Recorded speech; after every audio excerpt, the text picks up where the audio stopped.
illa iblis, dan mereka semua sujud, illa kecuali iblis aba. Kecuali iblis. Aba itu apa? Yang membangkang.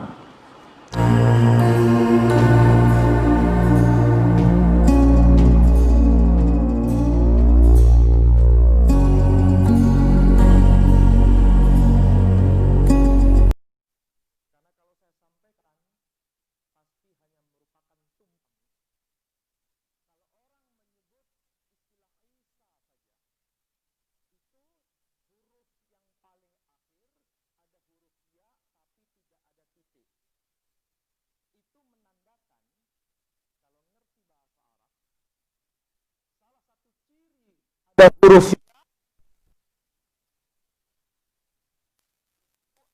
ciri dari bahasa non-Arab atau kata non-Arab yang diarabkan. Sama seperti istilah Musa, itu iya-nya tidak ada titik. Berarti istilah Musa bukan asli Arab. Istilah Isa juga bukan asli Arab. Istilah Salma, sin, lam, mim, ya, tidak ada titik. Itu menandakan semua bukan Arab, tapi kemudian diarabkan. Nah, dalam konteks ini, tadi saya mengatakan, ada kaitan risalah kenabian dari nabi-nabi sebelumnya dengan risalah yang terakhir yang dibawa oleh Nabi kita Muhammad Sallallahu Alaihi Wasallam. Dan hadis juga pernah bicara bahwa berkaitan dengan Dajjal, semua nabi-nabi telah memperingatkan hal itu. Itu menandakan bahwa antara risalah yang satu dengan risalah yang lain ada kaitan, berkaitan dengan tema yang sama. Nah, dalam konteks ini saya kasih bocoran, ternyata dalam bahasa Aram, Aram bukan Arab ya. Kalau Arab pakai B, kalau Aram pakai M. Bahasa Aram disebutnya dengan istilah dagala. Dagala. Ketika menyebut person yang dimaksud nanti datang menjelang akhir zaman, disebut Mesiha Dagala. Bahasa Arabnya menjadi Al-Masihud Dajjal. Bahkan kalau kita mau diskusi lintas agama, itu akan terjadi pembahasan yang sangat rigid dengan istilah yang saya sebut tadi. Dalam teks agama kaum sebelah tentu saja kita paham ya. Kaum sebelah itu adalah kaum ahlul kitab, khususnya Nasrani sendiri. Menyebut teks Pesita itu dengan sebutan Mesiha Dagala wa Nabiya Kadafuta. Mesiha Dagala wa Nabiya Kadafuta. Kira-kira ada nggak kemiripan dengan bahasa Arab? Apa itu kira-kira? Mesiha Dagala itu maksudnya Al-Masihud Dajjal. Wa Nabiya Kadafuta itu maksudnya bahasa Arabnya sama dengan An-Nabiyul Kadzab. Nyambung maksudnya ya. Jadi Nabiya Kadafuta sama dengan An-Nabi. Nabi itu apa? Ya Nabi. Kadzafuta sama dengan kadzab. Apa itu kadzab? Pendusta. Nah, disinilah akar persoalan itu akan ketemu. Ini tentu saja terkait dengan ahlul kitab. Dan kalau kita bicara mengenai ahlul kitab, juga bicara mengenai Yahudi juga. Apakah hal yang seperti ini juga dibicarakan dalam kitab-kitab mereka? Iya, ternyata dibicarakan.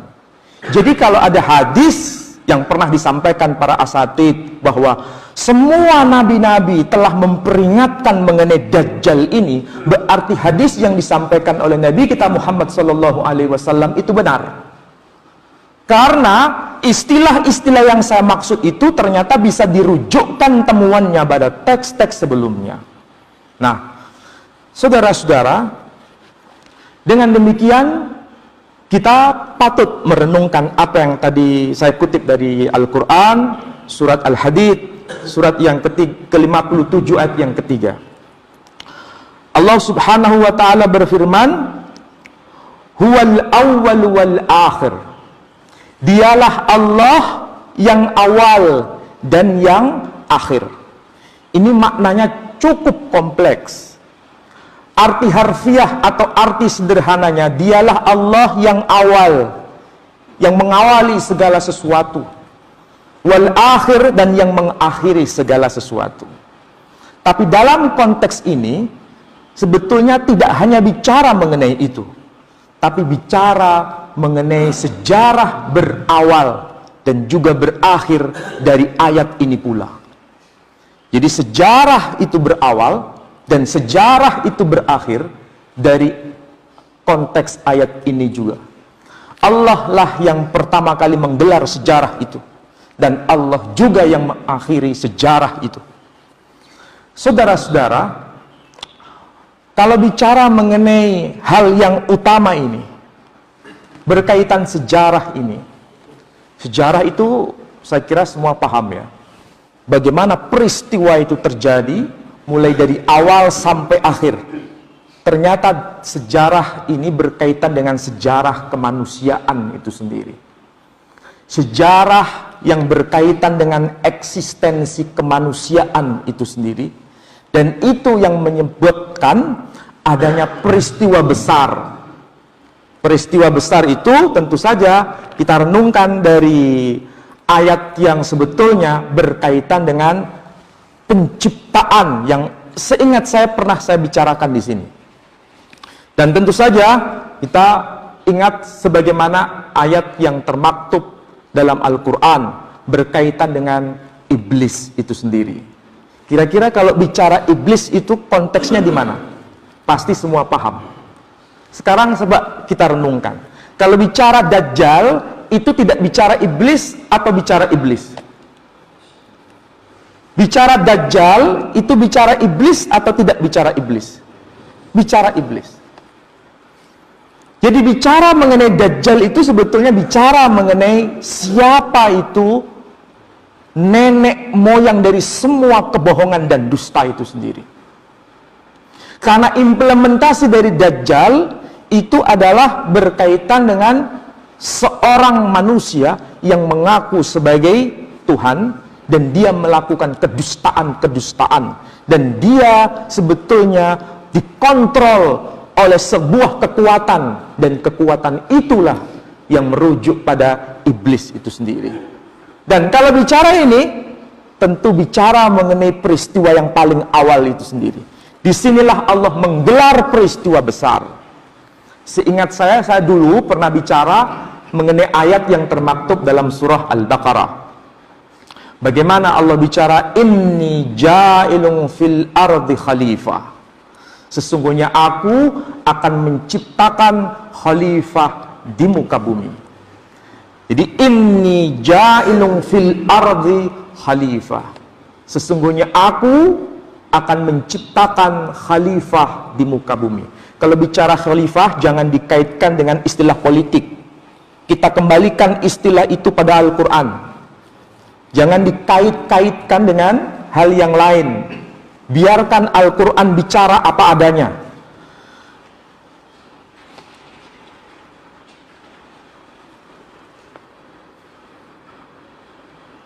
Jadi sekali lagi, kalau bicara hal yang sangat sensitif ini, tidak semua orang mau dengar. Bicara yang sensitif ini, tidak semua orang telinganya dingin. Saya bicara apa adanya, biarkan Al-Quran yang menjelaskan. Jadi kalau bicara khalifah, apa yang dimaksud khalifah di dalam Al-Quran? Dan apa yang dimaksud iblis di dalam Al-Quran? Apakah keduanya bisa dipertemukan ataukah tidak? Ternyata keduanya ibarat air dan minyak yang tidak bisa disatukan.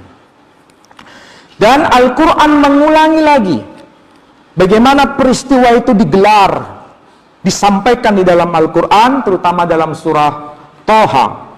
Ayatnya hampir mirip sebagaimana yang tadi saya sebut dalam surah Al-Baqarah, inni ja'ilun fil ardi khalifah. Kalau dalam surah Toha dikatakan Wa idh qulna lil malaikati isjudu li Adam. Dan ingatlah tatkala kami telah berkata, yakni Allah Subhanahu wa taala berkata kepada siapa? Lil malaikah, kepada seluruh malaikat. Di sini menggunakan ungkapan al malaikah jamak. Usjudu li Adam, sujudlah kalian semua kepada Adam. Jadi di sini ada perintah fasajadu illa iblis, dan mereka semua sujud illa, kecuali iblis aba, kecuali iblis. Aba itu apa? Yang membangkang.